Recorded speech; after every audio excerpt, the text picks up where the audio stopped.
Baahubali the conclusion 10 రోజుల్లో 1000 కోట్లు సాధించిన సినిమాగా చరిత్రలకెక్కింది. ఇలాంటి అద్భుతం తెలుగు నుండి జరగడం తెలుగు వారిగా ముందు గర్విద్దాం.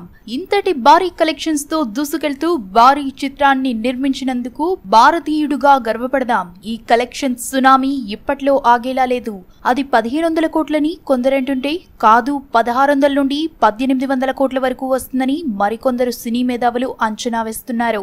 ఎవరంచనాలు వారివి. అసలింతకీ 1000 కోట్ల గ్రాస్ కలెక్షన్స్ వచ్చాయి కదా, ఈ సినిమాపై కొన్న పెట్టుబడిదారుడికి వచ్చిందెంత అన్న ఆలోచన మనలో కూడా ఉంటుంది కదా, అదెంతో చూద్దాం. సినిమా భాషలో దీన్నే షేర్ అంటారు. టికెట్ ట్యాక్స్, థియేటర్ అద్దెలు పోను మిగిలేదే షేర్. ప్రాంతాల వారీగా చూడండి.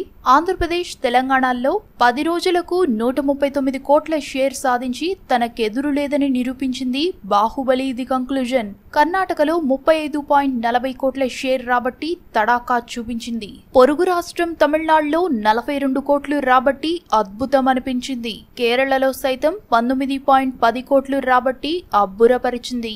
మిగతా భారతదేశం యావత్తూ కలిపి, అంటే హిందీలో అన్నమాట, 180 కోట్ల 29 లక్షలు సాధించి ఇండియన్ సినిమాను సవాల్ చేసింది. భారతదేశం వెలుపల 118.50 కోట్ల వసూళ్లు సాధించి అందరినీ నివ్వెరపరిచింది.